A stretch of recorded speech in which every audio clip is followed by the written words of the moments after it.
नमस्कार दोस्तों, स्वागत है आप सभी का उड़ान आईएएस एकेडमी की ऑनलाइन प्लेटफॉर्म पर। आज की इस वीडियो में हम बात करेंगे अमीन पटवारी परीक्षा के बारे में। जैसा कि आप सभी को पता होगा, 7 दिसंबर 2025 को अमीन पटवारी के 50 पदों पर भर्तियां होनी है।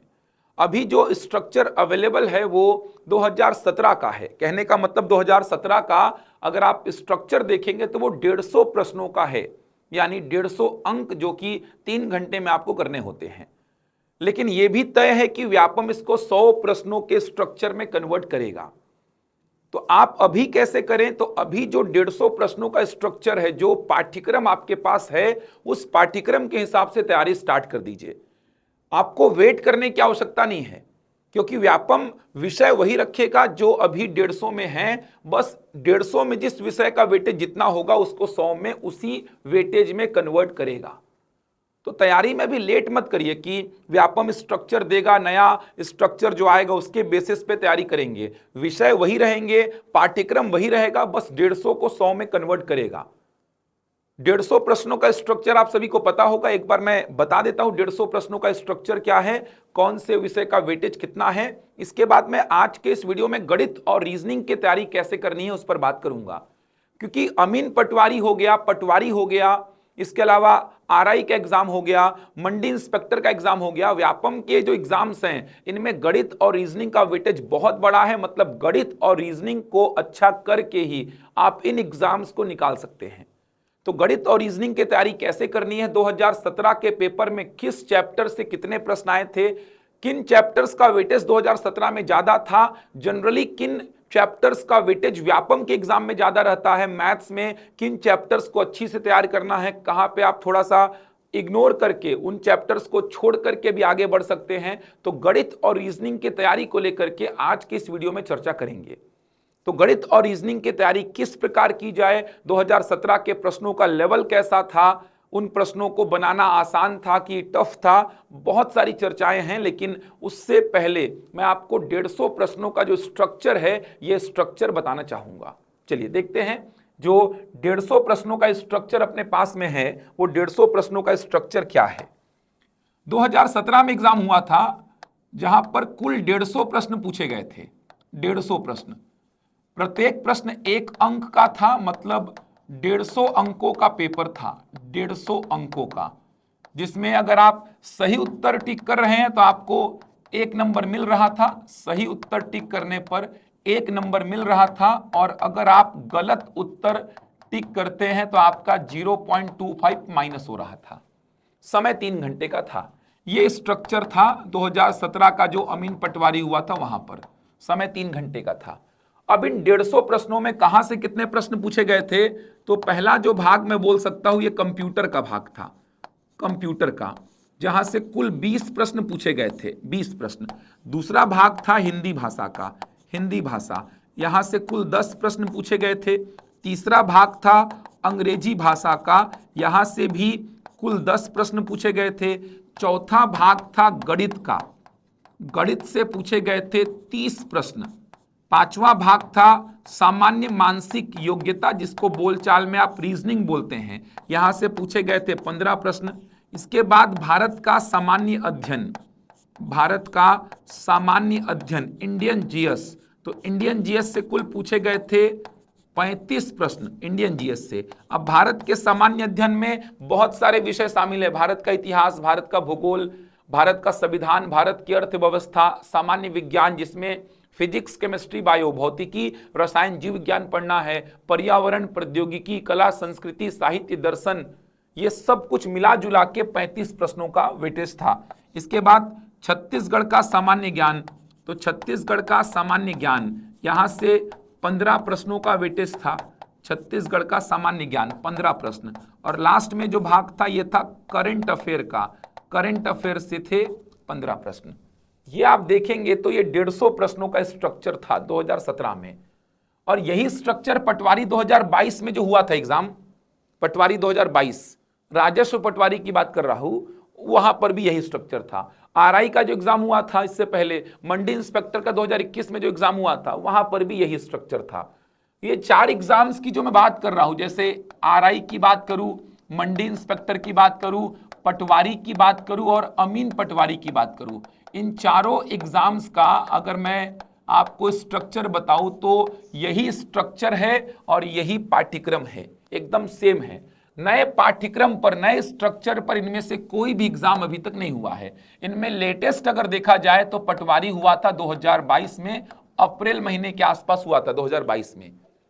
मंडी इंस्पेक्टर 2021 में हुआ था, और ये अगर अमीन पटवारी की बात करूं तो 2017 में हुआ था। रेवेन्यू इंस्पेक्टर भी बहुत पुराना हो चुका है अब तो। रेवेन्यू इंस्पेक्टर में तो लगातार हर वर्ष बोला जाता है कि भर्ती आएंगी, लेकिन भर्ती आती नहीं है। तो राजस्व निरीक्षक मतलब रेवेन्यू इंस्पेक्टर की भर्ती तो बहुत साल हो गया बोलते कि आएगी आएगी, लेकिन अभी तक नहीं आई है। अब अगर नया स्ट्रक्चर, नया पाठ्यक्रम देता है व्यापम, तो फायदा यह भी होगा कि अगले साल जो बोला जा रहा है कि पटवारी के 800 से ऊपर पद खाली इन पे भर्तियां होंगी, आरआई के 175 से ऊपर पद खाली इन पे भर्तियां होंगी, तो अगर नया पाठ्यक्रम, नया स्ट्रक्चर व्यापम अभी देता है तो वही पाठ्यक्रम, वही स्ट्रक्चर आपको पटवारी राजस्व वाले में और ये जो आरआई का एग्जाम होगा उसमें भी काम आएगा। जो नया स्ट्रक्चर अभी जारी होगा, व्यापम जल्द ही जारी कर देगा, तो वो स्ट्रक्चर आप आरआई के लिए भी यूज करेंगे, पटवारी, मंडी इंस्पेक्टर इनके लिए भी यूज कर सकते हैं। अब ये तो तय है कि 150 को 100 में कन्वर्ट करेगा, क्योंकि व्यापम का अभी जो नया पैटर्न चल रहा है वो 100 प्रश्नों का 100 अंकों का है, 2 घंटे का समय आपको दे रहा है। अब वही वेटेज रहेगा। जैसे 150 में बात करूं मैं, गणित के 30 प्रश्न मान लो, तो 150 में गणित के 30 प्रश्न है तो कितना परसेंट हो गया, ये 20% वेटेज हो गया, 20%। तो 100 में 20 प्रश्न कर देगा गणित के। जैसे 150 में 15 प्रश्न रीजनिंग के हैं, 10% वेटेज हो गया, तो 100 में 10 प्रश्न कर देगा। थोड़ा मोड़ा ऊपर नीचे होगा, बाकी परसेंट जितना अभी जो विषय रखा है उतना ही परसेंट रखेगा, 100 में भी लगभग उतना ही रहेगा। विषय यही रहेंगे, एक्स्ट्रा मुझे नहीं लगता कि कुछ जोड़ेगा। हो सकता है कि विभाग से संबंधित एक आध भाग जोड़ दे, जैसा कि श्रम संबंधी कार्य लेबर इंस्पेक्टर में जोड़ता है, जैसे खाद्य अधिनियम वगैरह फूड इंस्पेक्टर में जोड़ता है, जैसे बाल मनोविज्ञान को आप देखेंगे तो हॉस्टल वार्डन में जोड़ा था। तो हो सकता है कि एक आध सेक्शन ऐसा 5 नंबर 10 नंबर का जोड़ भी दे जो कि अमीन पटवारी के कार्य से संबंधित हो, ऐसा हो सकता है।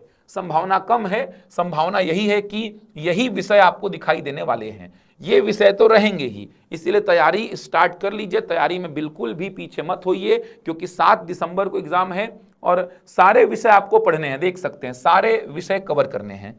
हमारे यहाँ पर एक बैच भी चल रहा है अमीन पटवारी को लेकर के, 3-4 दिन हुए, बहुत सारे बच्चे उसमें इनरोल्ड हो गए हैं। अगर आपको वो बैच से जुड़ना है, तैयारी करनी है, तो आप 100 दिन की अवधि लेकर के हमने वो बैच स्टार्ट किया है। मैं खुद उसमें मैथ्स की क्लास भी ले रहा हूँ, रीजनिंग भी मैं पढ़ाऊंगा, और बाकी जो फैकल्टीज हैं वो भी अपने अपने विषय लेंगे। तो 3-4 दिन हुआ है बैच को स्टार्ट हुए। ऑनलाइन अगर आपको जुड़ना है तो आप हमारे एप्लीकेशन में जा करके उस बैच से जुड़ सकते हैं। आप देखेंगे तो अमीन पटवारी का एक विशेष बैच आपको दिखाई देगा, जो रायपुर के कोर्स में जा करके आप उसको परचेस कर सकते हैं। तो आपको हमारे एप्लीकेशन को पहले डाउनलोड करना होगा गूगल प्ले स्टोर से, जो उड़ान एकेडमी का एप्लीकेशन है, वहां पर जा करके आप उस कोर्स को परचेस कर सकते हैं। न्यूनतम फीस पर वो कोर्स अवेलेबल है, उसमें डेली लाइव क्लासेस चलती हैं, जिसके रिकॉर्डेड वीडियोस भी आपके पास रहेंगे।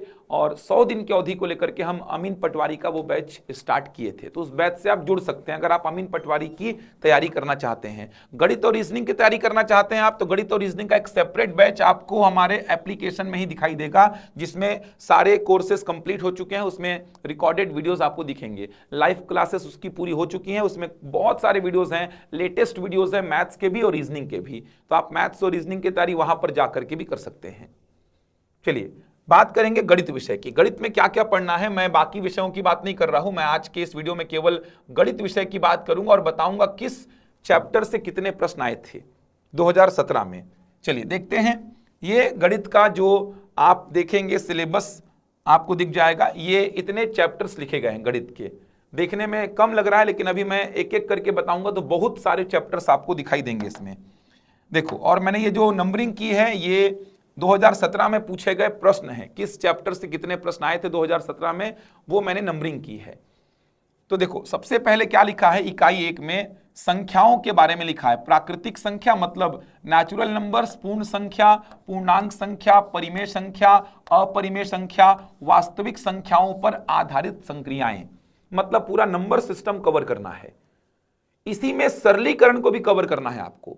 देखो मैं आपको थोड़ा सा ब्रीफ में समझाऊं, अगर मैं आपको ब्रीफ में समझाऊं तो संख्या पद्धति का जो चैप्टर है, संख्या पद्धति जो आप पढ़ते हैं बुक में देखेंगे, नंबर सिस्टम लिखा होता है, संख्या पद्धति नंबर सिस्टम। एक और चैप्टर लिखा होता है सरलीकरण, एक और चैप्टर सरलीकरण लिखा होता है, सिंप्लीफिकेशन।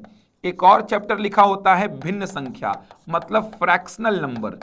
तो संख्या पद्धति, सरलीकरण और भिन्न संख्या, मतलब नंबर सिस्टम, सिंप्लीफिकेशन और फ्रैक्शनल नंबर, ये तीन चैप्टर जो लिखे होते हैं आपके बुक में, चाहे आप आर एस अग्रवाल का बुक उठाइए, चाहे एच डी यादव का उठा लीजिए, राकेश यादव का उठा लीजिए, ये तीन चैप्टर आपको मिलेंगे। तो ये तीन चैप्टर इस जो सिलेबस में कहां पर हैं, तो ये देखिए, ये वाला सेक्शन ले लीजिए आप, ये वाला सेक्शन ले लीजिए। ये दो सेक्शन को पढ़ने का मतलब, ये जो दो सेक्शन में टिक कर रहा हूं, ये दो सेक्शन को पढ़ने का मतलब आपके ये तीन चैप्टर बुक के कवर होने चाहिए। ये तीन चैप्टर, नंबर सिस्टम, सरलीकरण और भिन्न संख्या, तो ये तीन चैप्टर कवर होने चाहिए। ये जो दो पॉइंट आप देख पा रहे हैं, एक ये वाला पॉइंट मैंने टिक किया है और एक ये वाला पॉइंट मैंने टिक किया है, ये दो पॉइंट से ये तीन चैप्टर आपको कवर करने हैं। और इन तीन चैप्टर से मिला करके टोटल पूछे गए थे 9 प्रश्न। इन तीन चैप्टर से मिला करके 30 में 9 प्रश्न, इन तीन चैप्टर के थे 9 प्रश्न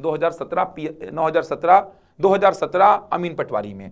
इन तीन चैप्टर से मिला करके 9 प्रश्न बने थे, सोचो। और बच्चे जनरली इन चैप्टर्स को छोड़ देते हैं, वो सीधे बोलते हैं प्रतिशत पढ़ाओ, लाभ हानि पढ़ाओ, औसत पढ़ाओ। इन तीन चैप्टर से मिला करके टोटल 9 प्रश्न पूछे गए थे। अब इन तीन चैप्टर में क्या क्या पढ़ना है ये भी मैं आपको बताता हूं। इन तीन चैप्टर में आपको क्या क्या चीजें कवर करनी है। ये तीन चैप्टर जो आपको दिखाई दे रहे हैं, इन तीन चैप्टर में क्या क्या चीजें कवर करनी है, तो सबसे पहले आपको कवर करना होता है संख्या क्या होती है, संख्या कितने प्रकार की होती है, और संख्या के प्रकारों पर जो प्रश्न बनते हैं उन प्रश्नों को डील करना है। सबसे पहले तो ये कवर करना है। इन तीन चैप्टर में किन किन टॉपिक्स को कवर करना है ये समझा रहा हूं मैं आपको।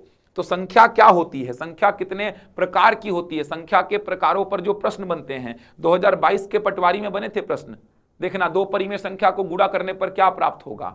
एक प्रश्न पीएससी में पूछा गया था कि परिमेय संख्या को अपरिमेय संख्या से भाग देने पर क्या प्राप्त होगा।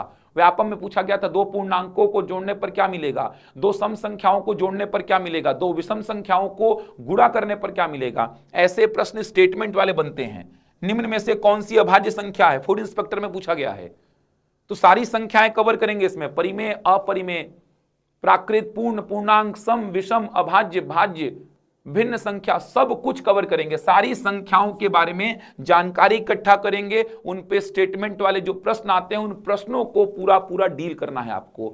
इतना सेक्शन कवर करने के बाद आप पढ़ते हैं संख्याओं का आरोही क्रम, अवरोही क्रम। इतना कवर करने के बाद संख्याओं को आरोही क्रम, असेंडिंग ऑर्डर में और डिसेंडिंग ऑर्डर में जमाना सीखते हैं। इसका एक प्रश्न अभी अमीन पटवारी में ही दिख जाएगा आपको। संख्याओं को आरोही क्रम और अवरोही क्रम में जमाना सीखते हैं, असेंडिंग ऑर्डर और डिसेंडिंग ऑर्डर में। सारे प्रकार के नंबर्स को, डेसिमल वाले नंबर्स को जमाना सीखेंगे आप, फ्रैक्शंस में, भिन्न संख्याओं में जो नंबर्स होंगे उनको जमाना सीखेंगे आप, सारे प्रकार के मिक्स नंबर्स को जमाना सीखेंगे आरोही क्रम अवरोही क्रम में। प्रश्न आता ही है यहां से, व्यापम हो पीएससी हो, प्रश्न देता ही है। इसके बाद संख्याओं में किसी भी अंक का स्थानीय मान और जातीय मान निकालना सीखेंगे। स्थानीय मान और जातीय मान, स्थानीय मान और जातीय मान का मतलब होता है place value and face value, ये निकालना सीखेंगे आप, स्थानीय मान और जातीय मान। इतना पढ़ने के बाद आप आते हैं कैलकुलेशन में। कैलकुलेशन का मतलब V BODMAS rule cover करते हैं आप। V BODMAS rule 2022 Patwari में 2 प्रश्न आए थे वी बॉड मास रूल से। सारे प्रकार के नंबर्स में वी बॉड मास रूल सीखते हैं, मतलब सभी प्रकार का कैलकुलेशन यहां पे कर लेते हैं आप। सभी प्रकार का कैलकुलेशन करने का मतलब ये देखिए, ऐसे नंबर्स पे कैलकुलेशन, ये देखिए इस प्रकार के नंबर्स पे कैलकुलेशन, ऐसे नंबर्स पे कैलकुलेशन करेंगे। ये देखिए ऐसे नंबर्स पे कैलकुलेशन सीखेंगे आप, इस प्रकार के नंबर्स पे। ये देखिए ऐसे नंबर्स पे भी कैलकुलेशन आप सीखेंगे। ये देखिए ऐसे नंबर्स पे, ये बार वाले नंबर्स पे भी कैलकुलेशन आप सीखेंगे। ये देखिए ऐसे नंबर्स पे भी कैलकुलेशन सीखेंगे। मतलब वी बॉड मास रूल सारे प्रकार के नंबर्स में कवर करेंगे आप।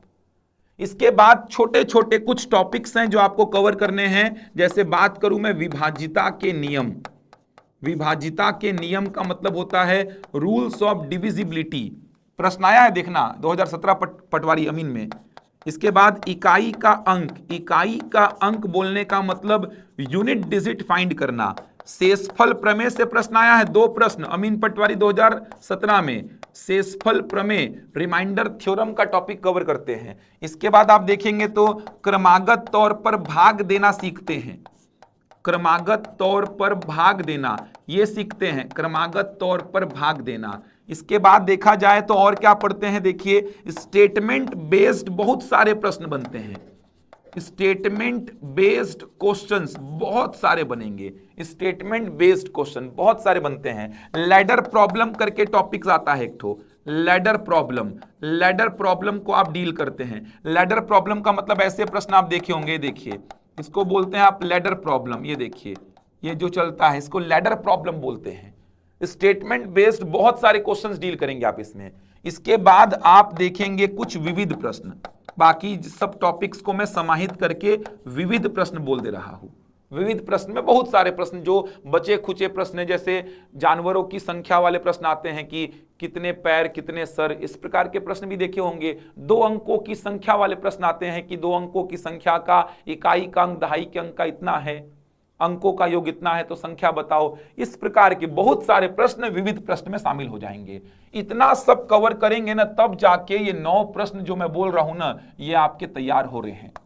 ये 9 प्रश्न 2017 में जो पूछे गए थे तब जाके आपके तैयार होंगे। जब इतना सब पढ़ेंगे, वो दिखने में बस दिख रहा है कि संख्याओं को जान लो, भिन्न संख्या को जान लो, ऐसा नहीं।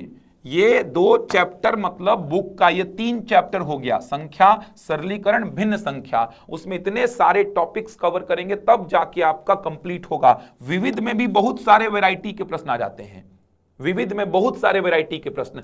शेषफल प्रमेय में ऐसे प्रश्न आते हैं, ये प्रश्न पूछा गया था अमीन पटवारी में ही, इस डेटा को 68 से भाग देने पर शेषफल क्या होगा, 777 की पावर 777 में इकाई का अंक क्या होगा, ऐसे प्रश्न इकाई के अंक में आते हैं। और भी छोटे छोटे टॉपिक्स हैं, वो सारे टॉपिक्स में विविध प्रश्न में शामिल कर लूंगा।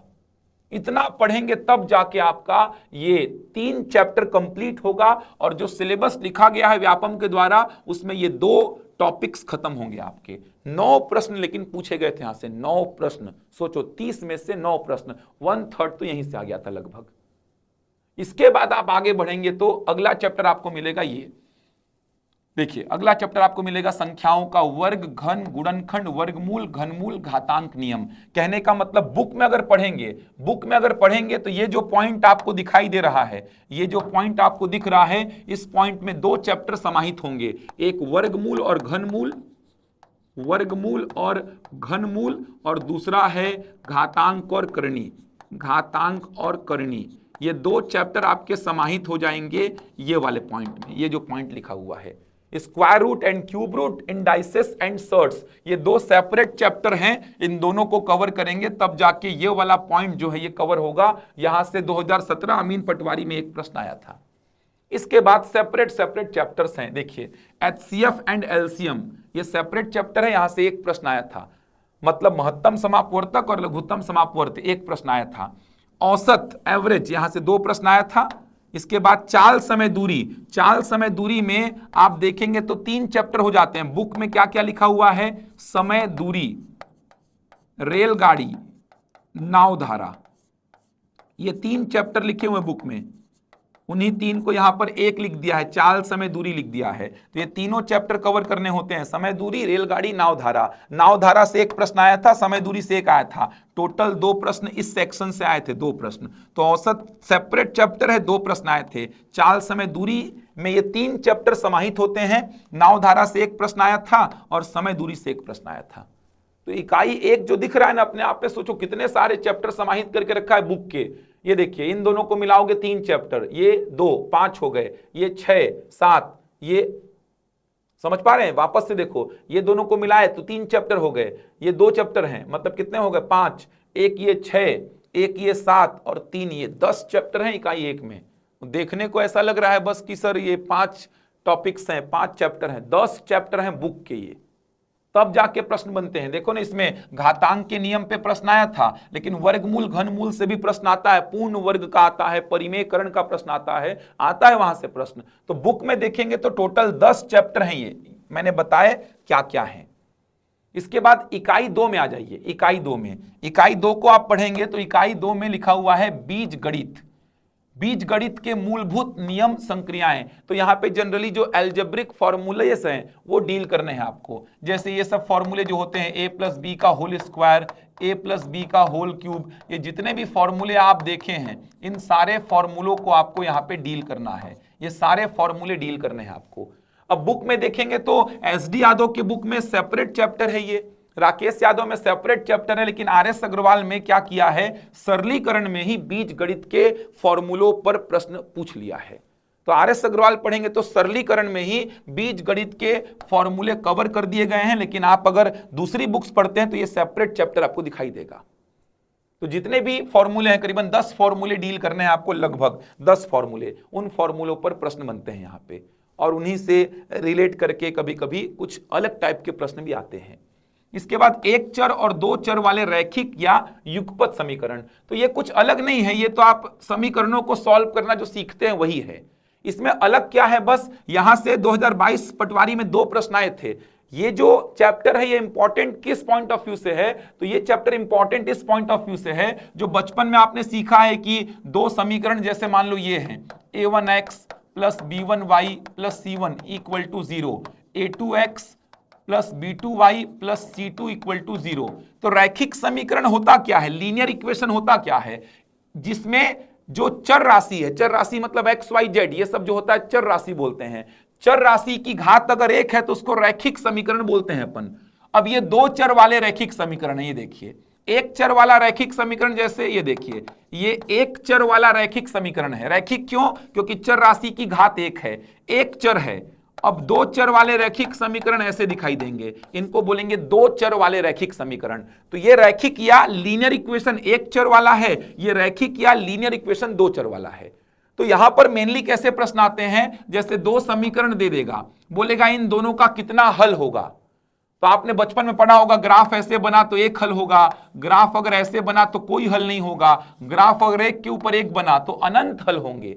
तो कंडीशन को याद करना होगा, a1 बटा a2 बराबर b1 बटा b2 बराबर c1 बटा c2 हो गया तो इतना हल। ऐसे कंडीशन 3 ठो बनती, उनको याद करना है, वहीं से प्रश्न आता है, वहीं से प्रश्न आते हैं। तो ये दोनों चैप्टर बहुत सिंपल और बहुत छोटे चैप्टर हैं। अब बुक में इसका सेपरेट चैप्टर आपको आरएस अग्रवाल में नहीं मिलेगा, एसडी यादव में मिलेगा ही नहीं, ये आपको 9th 10th के बुक में मिलेगा। आपको 9th 10th का सीजी बोर्ड या सीबीएसई बोर्ड का बुक पढ़ेंगे, वहां पे मिलेगा कि कितने हल होंगे, अनंत हल, 1 हल, कोई हल नहीं। लेकिन सिंपल सा टॉपिक है, बचपन में अपन ग्राफ बना बना के देखते थे, लेकिन अपन को अब ग्राफ नहीं बनाना है, कंडीशन को याद करना है। ऐसी कंडीशंस बनती हैं, ये देखो इस प्रकार की कंडीशंस बनती हैं। ऐसा हुआ तो क्या, ये देखो इस प्रकार की कंडीशंस बनती हैं, इस प्रकार की, ऐसा हुआ तो क्या, ये देखिए इस प्रकार की कंडीशंस आप याद करेंगे कि ऐसा हुआ तो इतने हल, ऐसा हुआ तो इतने हल, ऐसा हुआ तो इतने हल, याद करना है, ग्राफ वगैरह नहीं खींचना है। प्रश्न यहां से 2017 में 1 भी नहीं आया था, लेकिन 2022 पटवारी में यहां से 2 प्रश्न आया था, 2 ठो प्रश्न। इंपॉर्टेंट बहुत है, व्यापम के पॉइंट ऑफ व्यू से बहुत ही इंपॉर्टेंट चैप्टर है दोनों, ये भी इंपॉर्टेंट है। अब ये देखिए सिलेबस में वापस से इसको रिपीट कर दिया है, ये मैंने समझा दिया था आपको, वापस से रिपीट कर दिया है। व्यापम का सिलेबस देखेंगे तो वहां पर वापस से रिपीट कर दिया है, इसको हटा दीजिए उसको। इकाई 3 में आ जाइए। इकाई 3 में आप देखेंगे अनुपात एवं समानुपात। अनुपात एवं समानुपात में एक और व्यापम के लिए आपको कवर करना होता है चैप्टर, जिसको बोलते हैं मिश्रण, मिक्सचर या एलिगेशन। अनुपात का ही एप्लीकेशन है, लेकिन प्रश्न यहां से आता है। ये जो एक प्रश्न में लिखा हूं ना, एक्चुअल में मिश्रण का ही प्रश्न था, ये जो अमीन पटवारी 2017 में पूछा गया था। तो अनुपात और समानुपात का ही एप्लीकेशन है मिश्रण, तो मिश्रण का प्रश्न पूछा गया था। तो बुक में देखेंगे तो अनुपात और समानुपात का एक सेपरेट चैप्टर और मिश्रण का एक दूसरा सेपरेट चैप्टर दिखेगा। ये 2 चैप्टर कवर करने हैं। इसके बाद प्रतिशत और लाभ हानि, ये तो किसी भी एग्जाम के लिए बहुत इंपॉर्टेंट है। प्रतिशत और लाभ हानि से आप देख सकते हैं, प्रतिशत और लाभ हानि से टोटल मिलाकर के 5 प्रश्न पूछे गए थे, प्रतिशत के 4 और लाभ हानि का 1। तो प्रतिशत और लाभ हानि तो किसी भी एग्जाम के लिए बहुत ही इंपॉर्टेंट है। परसेंटेज प्रॉफिट लॉस, परसेंटेज से 4 पूछा गया था, लाभ हानि से 1 प्रश्न पूछा गया था। इसके बाद साधारण ब्याज, चक्रवृद्धि ब्याज, परसेंटेज का ही एप्लीकेशन है। साधारण ब्याज और चक्रवृद्धि ब्याज को मिला करके एक प्रश्न पूछा गया था, सिंपल सा। तो साधारण ब्याज चक्रवृद्धि ब्याज को मिला करके प्रश्न बना था, दोनों का समाहित एक प्रश्न था। इकाई 3 ये हो गया। तो इकाई 3 में प्रतिशत लाभ हानि एसआई और सीआई, प्रतिशत लाभ हानि एसआई सीआई, ये पूरा लिंक में चलता है, ये पूरा लिंक में है। प्रतिशत पढ़ेंगे तो लाभ हानि समझ में आएगा, प्रतिशत पढ़ेंगे तो एसआई और सीआई भी समझ में आएगा आपको। और अनुपात और समानुपात के साथ मिश्रण भी एक चैप्टर कवर करना होगा आपको। अब बात करते हैं इकाई 4 की। इकाई 4 जो है ये ज्यामिति और क्षेत्रमिति का है, इसको मैं अलग से लिख रहा हूं, व्यापम के पॉइंट ऑफ व्यू से बहुत इंपॉर्टेंट। ज्यामिति और क्षेत्रमिति, ज्यामिति और क्षेत्रमिति, ज्योमेट्री एंड मेंसुरेशन, ये दोनों को मैं एक, ये ज्यामिति और क्षेत्रमिति में क्या क्या पढ़ना है ये पूरा बता रहा हूं मैं। देखो ये इकाई 4 को पढ़ोगे तो समझ में नहीं आएगा कि कितना क्या है। इकाई 4 अपने आप में बहुत ज्यादा है, तो इकाई 4 में क्या क्या पढ़ना है वो मैं समझा रहा हूं आपको, इकाई 4 में क्या क्या है। अब ज्यामिति और क्षेत्रमिति में बहुत ज्यादा डिफरेंस नहीं होता है। क्षेत्रमिति और ज्यामिति में अगर मैं अंतर बोलूं तो ज्यामिति में जो आकृतियां होती हैं उनकी प्रॉपर्टीज, उनके रिलेशंस वगैरह को देखते हैं अपन, और क्षेत्रमिति में उनके क्षेत्र को ज्ञात करते हैं, उनके परिमाप को ज्ञात करते हैं, बस बहुत ज्यादा डिफरेंस नहीं होता है। इसमें क्या क्या कवर करना है, तो सबसे पहले आपको कवर करना है इसमें रेखा और कोण, रेखा और कोण, लाइन एंड एंगल, अलग अलग प्रकार के कोण, संगत कोण, एकांतर अंतः कोण, एकांतर बाह्य कोण, समझ आ रहा है, सह अंतः कोण, पूरक कोण, अनुपूरक कोण, ऐसे बहुत सारे कोण हैं, शीर्षाभिमुख कोण, वो सारे कोण, उनके संबंधों को देखना है। इसके बाद 2D फिगर्स पूरे कवर करने हैं, 2D फिगर्स पूरे, 2D फिगर्स पूरे बोलने का मतलब त्रिभुज कवर करना है, चतुर्भुज कवर करना है और वृत्त कवर करना है। त्रिभुज में सारे त्रिभुज, चतुर्भुज में सारे चतुर्भुज और वृत्त, त्रिभुज में विषम बाहु, समबाहु, समकोण, समद्विबाहु, सब कुछ। चतुर्भुज में आयत, वर्ग, समचतुर्भुज, समांतर चतुर्भुज, समलंब चतुर्भुज, वृत्त और अर्धवृत्त दोनों, इनकी प्रॉपर्टीज पढ़ना है और इनकी प्रॉपर्टीज का यूज करके इनके प्रश्नों को डील करना है, इनका क्षेत्रफल, इनका परिमाप, ये सब ज्ञात करना होगा। 3D figures, 3D figures, 3D आकृतियां। अब 3D फिगर्स में क्या क्या आएगा आपका, देखिए घन पढ़ना है, क्यूब, घनाभ पढ़ना है, क्यूबॉइड, बेलन पढ़ना है, बेलन, सिलेंडर, शंकु पढ़ना है, कोन, और गोला पढ़ना है, मतलब स्फीयर पढ़ना है। इतने टॉपिक्स 3D के हैं, इनकी प्रॉपर्टीज, इनके फॉर्मूले, इन पे प्रश्न, cube, cuboid, cylinder, cone and sphere. इसके बाद त्रिभुजों की सर्वांग समता और समरूपता, यहां से प्रश्न आता है, त्रिभुजों की सर्वांग समता और समरूपता, यहां से आपको प्रश्न दिखेगा ही। इसके बाद कुछ प्रमेय, महत्वपूर्ण प्रमेय, कुछ थ्योरम्स, जैसे वृत्त के केंद्र से जीवा पर लंब डालेंगे तो जीवा को समद्विभाजित करेगा, वृत्त के किसी चाप से केंद्र पर बना कोण शेष चाप पर बने कोण का 2 गुना, ऐसे बहुत सारे प्रमेय हैं, वो इंपॉर्टेंट थ्योरम्स कवर करने हैं। और इसके बाद कुछ विविध प्रश्न, कुछ विविध प्रश्नों को डील करना है। इतना सेक्शन है ज्यामिति और क्षेत्रमिति का, लेकिन प्रश्न यहां से भरपूर बनेंगे। देख सकते हैं यहां से कितने प्रश्न बने हैं, 2017 में 7 प्रश्न बने हैं। इस सेक्शन से टोटल 7 प्रश्न बने हैं, 7 क्वेश्चंस। समझ आ रहा है। 2D क्या होता है जिसमें 2 ही डायमेंशंस हो, जिसको बोर्ड में कॉपी में ड्रॉ कर पाए। 3D क्या होता है जिसमें 3 डायमेंशंस हो, 3 डायमेंशंस, एक्स, वाई और जेड। जेड मतलब बाहर की ओर निकलेगा या अंदर की ओर धसेगा, उसको बोलते हैं जेड डायमेंशंस।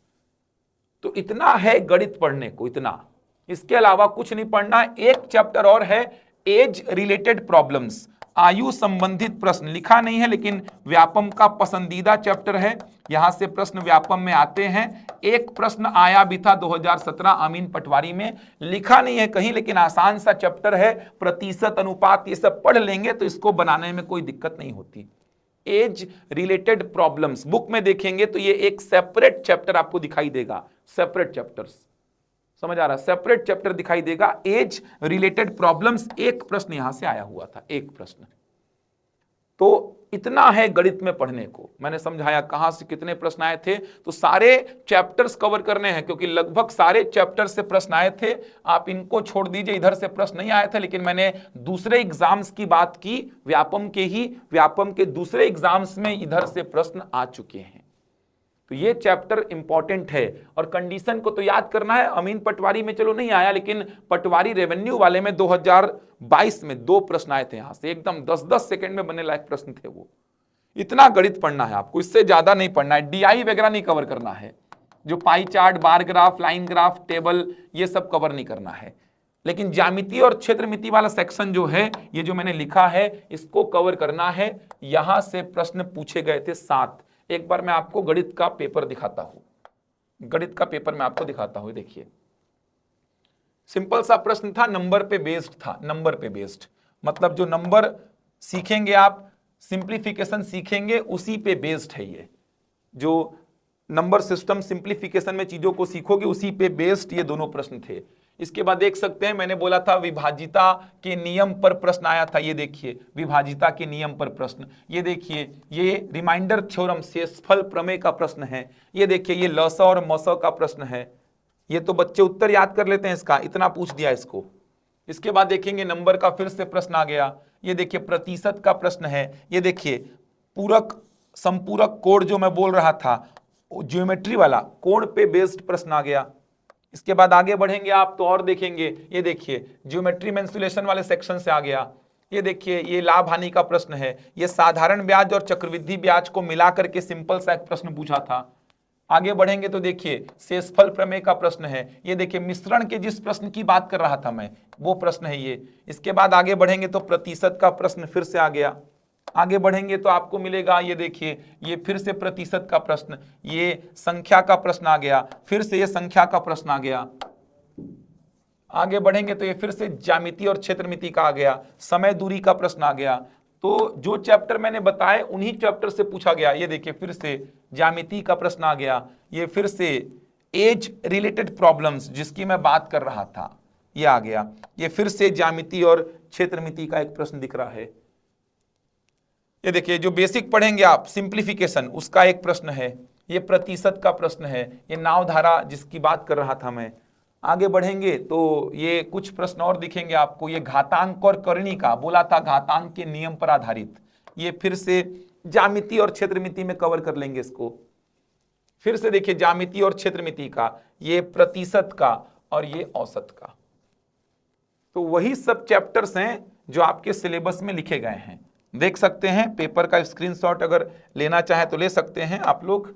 ये प्रश्न पूछे गए थे 2017 अमीन पटवारी में। मैं वीडियो बनाऊंगा जिसपे ये सारे क्वेश्चन के सॉल्यूशन आपको दे दूंगा। मैं आगे चल के ये वीडियो बनाऊंगा जिसपे सारे प्रश्नों का ये सॉल्यूशन मैं दूंगा आपको।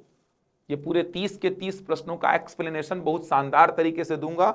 सारे चैप्टर्स का बेस आपका बन जाएगा वहां से। तो ये सारे चैप्टर कवर करने होंगे और आपको एग्जाम निकालना है तो गणित और रीजनिंग को तो बेहतर बनाना ही होगा। रीजनिंग के टोटल 15 प्रश्न आते हैं, लेकिन रीजनिंग के सिलेबस को देखेंगे ना तो रीजनिंग का सिलेबस देख करके कुछ समझ में नहीं आता। जो लिखा है ना, ये देखिए, रीजनिंग का सिलेबस लिखा तो ऐसे है, लेकिन इसको देख करके कुछ समझ में नहीं आता है कि क्या पढ़ें सर, कितना पढ़ें। ये सब देख करके आपको कुछ समझ में नहीं आएगा। देखो ना, 15 प्रश्न आएगा, 15 अंक का, जैसा कि मैंने बोला था। लेकिन तर्क करना, संबंध देखना, एनालॉजी, अंकिक योग्यता, इन कारणों का परीक्षण करने के लिए सामान्यतः इस प्रकार के प्रश्न पूछे जाते हैं। विषमता को पहचानना, आंकिक श्रेणी, अक्षर अंक, चित्रों द्वारा संबंध देखना, सांकेतिक भाषा, छुपे हुए चित्र, वर्ग एवं अंक, गणितीय संक्रियाएं, चित्रों का मिलान, विभिन्न प्रकार के पैटर्न आदि आदि। समझ में कुछ नहीं आता है। क्या करना मैं बता रहा हूं, कितना पढ़ना है। रीजनिंग में क्या क्या पढ़ना, बुक में क्या क्या चैप्टर कवर करना। बुक में चैप्टर में कवर करना सांकेतिक भाषा, सांकेतिक भाषा जिसको बोलते हैं कोडिंग डिकोडिंग, ये कवर करना। अंग्रेजी वर्णमाला, अंग्रेजी वर्णमाला, इंग्लिश अल्फाबेट, ये कवर करना। श्रेणी, सीरीज, भर भर के प्रश्न आता है, ये कवर करना। वर्गीकरण, क्लासिफिकेशन, ये कवर करना। सादृश्यता, सादृश्यता मतलब एनालॉजी, ये कवर करना। लुप्त पद, मिसिंग टर्म, ये कवर करना। गणितीय संक्रियाएं, मैथमेटिकल ऑपरेशंस, गणितीय संक्रियाएं, मैथमेटिकल ऑपरेशंस, ये कवर करना। मैक्सिमम प्रश्न तो यहीं से आ जाएंगे। मैक्सिमम प्रश्न देखना ना, अभी 15 में दिखाऊंगा, 10 तो कम से कम यहीं से आ जाएंगे। 7 चैप्टर ये हो गए। और क्या कवर करना देखो, और कवर करना रैंकिंग, और कवर करना दिशा ज्ञान परीक्षण, दिशा ज्ञान परीक्षण मतलब डायरेक्शन सेंस टेस्ट बोलते हैं इसको। इसके अलावा और चैप्टर कवर करने लायक क्या क्या है देखो, वेन आरेख बहुत इंपॉर्टेंट, वेन आरेख बहुत इंपॉर्टेंट है। पासा बहुत इंपॉर्टेंट है, पासा का ही एप्लीकेशन एक घन और घनाभ है, उतना इंपॉर्टेंट नहीं है लेकिन लिख रहा हूं मैं, घन और घनाभ। इसके अलावा आप देखेंगे रक्त संबंध बहुत इंपॉर्टेंट है, रक्त संबंध, रक्त संबंध। और शब्दों का तार्किक क्रम, शब्दों का तार्किक क्रम, तार्किक क्रम ये भी ठीक ठाक इंपॉर्टेंट है। इसके बाद कुछ आकृतियों को लेकर के, आकृतियों की गिनती, काउंटिंग ऑफ फिगर्स, आकृतियों की गिनती, आकृतियों को पूर्ण करना, आकृतियों को पूर्ण करना, आकृतियों को पूर्ण करना, कंप्लीशन ऑफ फिगर्स, छुपी आकृति ज्ञात करना, एम्बेडेड फिगर, छुपी आकृति ज्ञात करना, एम्बेडेड फिगर्स। इसके अलावा आकृतियों में संबंध देखना, आकृतियों में संबंध देखना, आकृतियों में संबंध देखना, रिलेशंस इन फिगर्स। इसके अलावा आप देखेंगे तो दर्पण प्रतिबिंब, जल प्रतिबिंब, दर्पण प्रतिबिंब और जल प्रतिबिंब। ये देखिए इतने चैप्टर कवर कर लेना, इतने चैप्टर। लास्ट में घड़ी और कैलेंडर पढ़ लेना। व्यापम जनरली कम पूछता है लेकिन कभी कभी पूछ लेता है। जैसे अमीन पटवारी में ही एक प्रश्न आपको दिख जाएगा, घड़ी का पूछा था, घड़ी और कैलेंडर। इतने चैप्टर आपको देखने को मिलेंगे, इतने चैप्टर। तो आप बोलचाल में मतलब बुक में देखेंगे तो ऐसे चैप्टर्स आपको दिखाई देंगे। सबसे ज्यादा व्यापम का पसंदीदा चैप्टर है श्रेणी और लुप्त पद। यहां से तो गारंटीड प्रश्न आता है, रक्त संबंध से आता है, पासा से आता है, वेन आरेख ये एकदम इंपॉर्टेंट, एकदम खास, आकृतियों की गिनती एकदम खास, कोडिंग डिकोडिंग एकदम खास, वर्गीकरण एकदम खास। ये चैप्टर गणितीय संक्रियाओं से भी पूछता है, जिनमें गोला मारा इतना भी पढ़ दोगे ना तो मैक्सिमम क्वेश्चंस तो यहीं से मिल जाएंगे आपको। इतने चैप्टर रीजनिंग में कवर करने हैं, लगभग 20 चैप्टर मान लीजिए। घड़ी और कैलेंडर नहीं पूछता है व्यापम, लेकिन कभी कभार पूछ दिया है, कभी कभार पूछा है। इतने चैप्टर सेफ साइड के लिए कवर करने हैं। मैं आपको प्रश्न दिखाता हूं कहां से कितने प्रश्न पूछे गए थे। देखो आपको समझ में आएगा कहां से कितने प्रश्न पूछे गए थे। रीजनिंग का दिखाता हूं, मैथ्स का तो हो गया काम, रीजनिंग के क्वेश्चंस को दिखाता हूं मैं आपको। देखिए ये देखिए रीजनिंग के 15 प्रश्नों में कहां से कितने प्रश्न आ रहे हैं देखते हैं। ये प्रश्न घड़ी का है, देखो घड़ी का पहला प्रश्न ही आ गया। ये वेन आरेख का प्रश्न देखिए, वेन आरेख का प्रश्न है। इसके बाद बात करेंगे तो ये आकृतियों की गिनती, ये लुप्त पद, ये आपका पासा का प्रश्न आ गया। इसके बाद आगे बढ़ेंगे तो ये सीरीज का प्रश्न है, ये फिर से वेन आरेख का प्रश्न है। आगे बढ़ेंगे तो आपको ये लुप्त पद का प्रश्न, ये फिर से लुप्त पद, ये श्रेणी का प्रश्न है। आगे बढ़ेंगे तो ये देखिए ये फिर से श्रेणी, फिर से श्रेणी, श्रेणी के ही प्रश्न पूछ लिया है मैक्सिमम। तो 4-5 श्रेणी के पूछ लिया, 4-5 लुप्त पद के पूछ लिया, 2 वेन आरेख के पूछ लिया, एक आध घड़ी का पूछ लिया, ऐसे करके खत्म। 4-5 चैप्टर में खत्म हो गया। देखो ये देखो ना, वेन आरेख का एक ये रहा, इसके बाद वेन आरेख का एक और पूछा है। देखो वेन आरेख का एक ये रहा, वेन आरेख के 2 प्रश्न पूछा, वेन आरेख के 2 प्रश्न हो गए। श्रेणी का कितना पूछा देखते हैं, चलो श्रेणी का देखना, श्रेणी कितना इंपॉर्टेंट है। श्रेणी का कितना प्रश्न पूछा देखिए, एक श्रेणी का ये रहा, इसके बाद श्रेणी का एक प्रश्न ये रहा 2, इसके बाद श्रेणी का एक प्रश्न ये रहा 3, एक ये रहा 4। तो घड़ी का 1, वेन आरेख का 2, श्रेणी का 4। लुप्त पद का देखो कितना प्रश्न पूछा है। लुप्त पद का देखेंगे तो एक ये रहा, एक ये रहा 2, इसके बाद देखेंगे लुप्त पद का और प्रश्न है क्या, एक ये रहा 3, इसके बाद और देखेंगे तो 3 ही है। तो लुप्त पद के कितने प्रश्न पूछा, लुप्त पद के 3 पूछा। तो 4 3 7 2 9 1 10, तो यही हो गया। समझ आ रहा है। पासा का प्रश्न पूछ लिया 1-8 ठो, ये देखिए 1-8 ठो पासा का प्रश्न पूछ लेगा इस प्रकार से। ये देखिए ऐसा पासा का एक आध आकृतियों की गिनती का प्रश्न पूछ लेगा। तो ऐसे मिला जुला करके 7-8 चैप्टर से ही प्रश्न बनाता है, तो रीजनिंग का बहुत दिक्कत नहीं है। अगर आप थोड़ा सा व्यापम के रीजनिंग को समझेंगे ना, तो व्यापम के रीजनिंग को समझने पे आपको क्लियर होगा कि सर मैक्सिमम क्वेश्चन जो है व्यापम के रीजनिंग में, मैक्सिमम क्वेश्चन वो श्रेणी, वर्गीकरण, लुप्त पद, गणितीय संक्रियाएं, सांकेतिक भाषा, वेन आरेख, पासा, रक्त संबंध, आकृतियों की गिनती, इसी से फेंकता है। यहां पर सांकेतिक भाषा का प्रश्न नहीं मिला, लेकिन सांकेतिक भाषा के भी बहुत प्रश्न पूछता है, वर्गीकरण के बहुत प्रश्न पूछता है। यहां पे नहीं मिला लेकिन प्रश्न आता है। गणितीय संक्रियाओं का एक प्रश्न आता है, प्लस को माइनस कहा जाए, माइनस को प्लस, गुणा को भाग, भाग को गुणा। तो जिनमें गोला मारा इतने चैप्टर भी कवर कर लेंगे ना तो काम चल जाता है। बाकी तो कहीं से कुछ भी आ सकता है, इसीलिए मैंने बता दिया कि व्यापम में इतने चैप्टर्स हैं। न्याय निगमन वगैरह नहीं पूछता है व्यापम। बैठक व्यवस्था, पहली परीक्षण, ये सब न्याय निगमन, बैठक व्यवस्था, पहली परीक्षण, ये सब व्यापम नहीं पूछता है। व्यापम का रीजनिंग मतलब इतने चैप्टर्स कवर करने हैं आपको। ये तैयारी है मैथ्स और रीजनिंग की, तब जाके 150 में 45 प्रश्नों के बनने की संभावना रहती है आपकी। 45 प्रश्न सोचो, 100 में लगभग 30 तो लगभग रहेगा, 30 कम से कम रहेगा, 35 भी हो सकता है, 30 तो कम से कम रहेगा। 30 प्रश्न 100 में 30, पूरा का पूरा ये तो एकदम निर्णायक भूमिका निभा देगा यार। तो लग के तैयारी करिए। मैथ्स और रीजनिंग की तैयारी अमीन पटवारी के बैच से जुड़ना चाहते हैं तो आप उड़ान के बैच से जुड़ सकते हैं। मैथ्स और रीजनिंग का पूरा सेक्शन बहुत शानदार तरीके से, एकदम बेसिक तरीके से पूरा एनालिसिस करके पढ़ाता हूं मैं। व्यापम के एग्जाम से इतना फैमिलियर हूं मैं, पीएससी के एग्जाम में इतना काम कर चुका हूं कि मुझे पता है किस प्रकार के प्रश्न के आने की संभावना है। वो सब आपके नोट्स में रहेगी। 25 में 23 प्रश्न आए थे वार्डन में मेरे 1 महीने के नोट्स से, 23 प्रश्न। 2 आए थे कोऑर्डिनेट ज्योमेट्री के, निर्देशांक ज्यामिति के, वो तो सिलेबस में ही नहीं है। सब कुछ नोट से रहेगा और टिक कराऊंगा, ये प्रश्न आने की पूरी संभावना, वही चीज दिखेगा आपको। तो जुड़ सकते हैं आप उड़ान की टीम से और अपनी तैयारी कर सकते हैं। ये मैंने मैथ्स और रीजनिंग की बात की है। ये जो 45 प्रश्न है इनका पूरा सॉल्यूशन मैं बहुत ही जल्द लेके आऊंगा आप सभी के लिए। तो मिलते रहूंगा मैं अगले वीडियो में कुछ नई जानकारी के साथ। तब तक के लिए धन्यवाद।